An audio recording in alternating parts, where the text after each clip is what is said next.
আসসালামু আলাইকুম রহমতুল্লাহ। আপনারা নিশ্চয় জানেন যে নাস্তিক ইমরান বিন বশির, যিনি সোশ্যাল মিডিয়াতে প্রতিনিয়ত বিভিন্ন রকমের কন্টেন্ট তৈরি করছেন, আমাদের প্রিয় নবী হজরত মোহাম্মদ মুস্তফা সাল্লাল্লাহু আলাইহি ওয়াসাল্লামকে নানানভাবে কটূক্তি করছেন, তার চরিত্রেও এবং আখলাকের উপরে নানান ধরনের ভুল ব্যাখ্যা দিচ্ছেন এবং নগ্ন দোষারোপ করছেন। তো এগুলো এমনভাবে সমাজের মধ্যে ছড়িয়ে পড়ছে যে এর কারণে অসংখ্য মানুষ সংশয়ের মধ্যে পড়ে যাচ্ছে। সে নিজেও সংশয়বাদী এবং সে অসংখ্য মানুষকে সারা দুনিয়ার মধ্যে সংশয়বাদী করে তুলছে। তার মধ্যে একটা বিষয় নিয়ে আলাপ করতে চাই, সেটা হলো যে সে দাবি করেছে যে হজরত হুজুর আকদাস মুহাম্মদ সাল্লাল্লাহু আলাইহি ওয়াসাল্লামের একটি হাদিস সম্পর্কে বা ভবিষ্যৎবাণী সম্পর্কে সে চ্যালেঞ্জ করেছে যে সে এটা ভুল প্রমাণিত হয়েছে। হাদিসের মধ্যে এসছে যে মদিনায় কখনো মহামারী এবং দাজ্জাল প্রবেশ করবে না।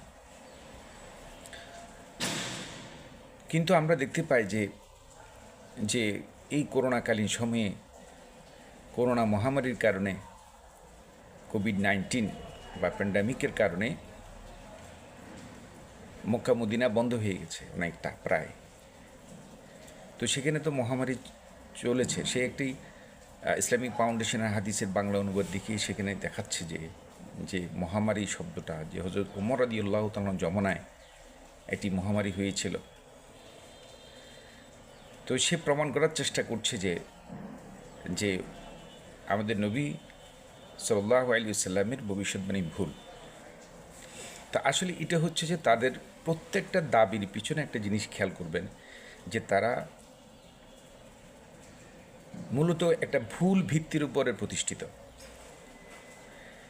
তাদের প্রত্যেকটা পয়েন্টের মধ্যে সূক্ষ্ম ভুল রয়েছে যেগুলো মানুষ ধরতে পারে না, এবং চতুরতার সাথে তারা আপনাকে এমনভাবে প্রশ্ন করবে যে আপনার সংশয়কে আরও বেশি বাড়িয়ে দেবে। এই জন্য প্রয়োজন যে তাদের মোকাবেলা করার জন্য প্রয়োজন যে একটা রিসার্চ সেন্টার, যেখান থেকে তাদের প্রত্যেকটা কথাকে দলিল ভিত্তিক এবং প্রজ্ঞাপূর্ণ যুক্তি কৌশলের মাধ্যমে তাদেরকে ভুল প্রমাণিত করা। তাদের ভুল প্রমাণিত করা খুব সহজ, একটু রিসার্চ করলে জিনিসটা বের হয়ে যায়। তো এখানে রোগ সম্পর্কে মদিনায় মহামারী প্রবেশ করবে না, দাজ্জাল প্রবেশ করবে না। তো এই সম্পর্কে এখন সে বলছে মহামারী প্রবেশ করেছে।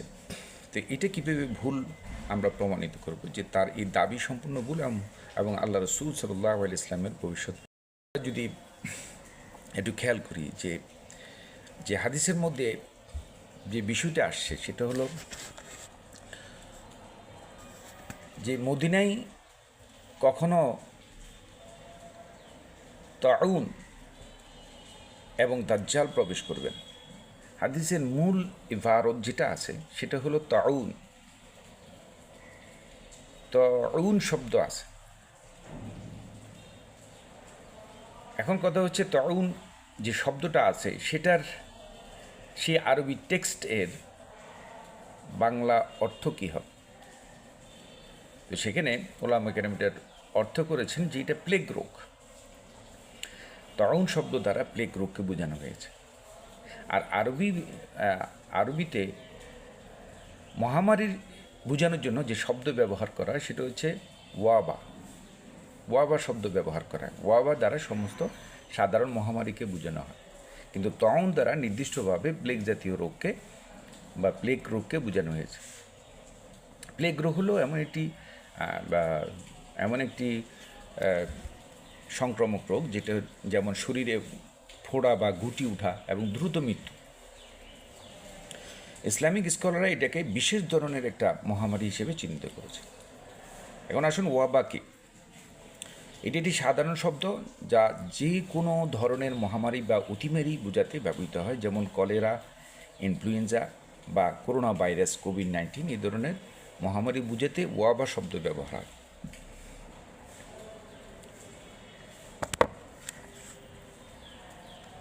এখন মূল পয়েন্টে আসা যায় যে রাসূলুল্লাহ সাল্লাল্লাহু আলাইহি ওয়াসাল্লাম তার ভবিষ্যৎবাণীতে ওয়াবা যে কোনো মহামারী শব্দটি ব্যবহার করেননি, বরং তাউন শব্দটা ব্যবহার করেছেন।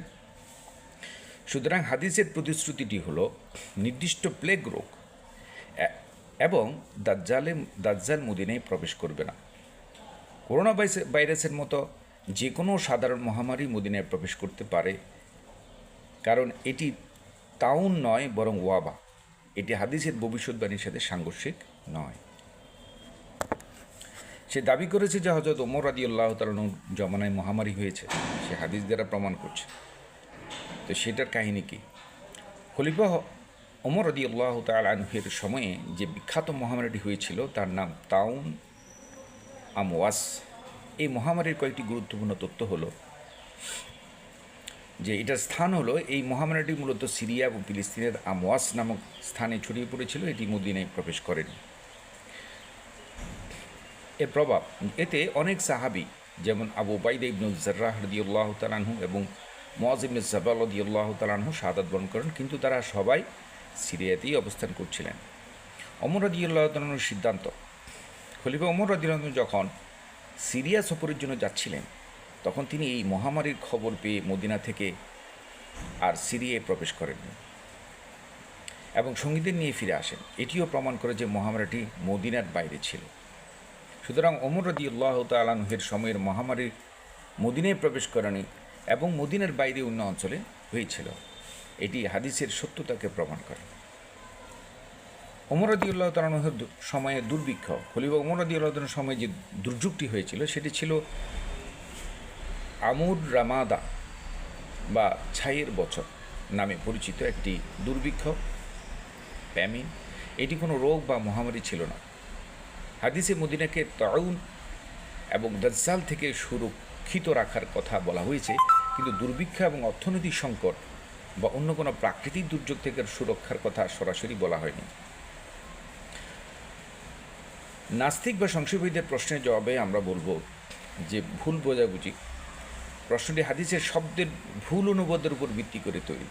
রাসূলুল্লাহ সাল্লাল্লাহু আলাইহি ওয়াসাল্লাম সব ধরনের মহামারী বা ওয়াবা থেকে মদিনার সুরক্ষার কথা বলেননি, বরং নির্দিষ্ট রোগ তাউন বা প্লেগ থেকে সুরক্ষার কথা বলেছেন।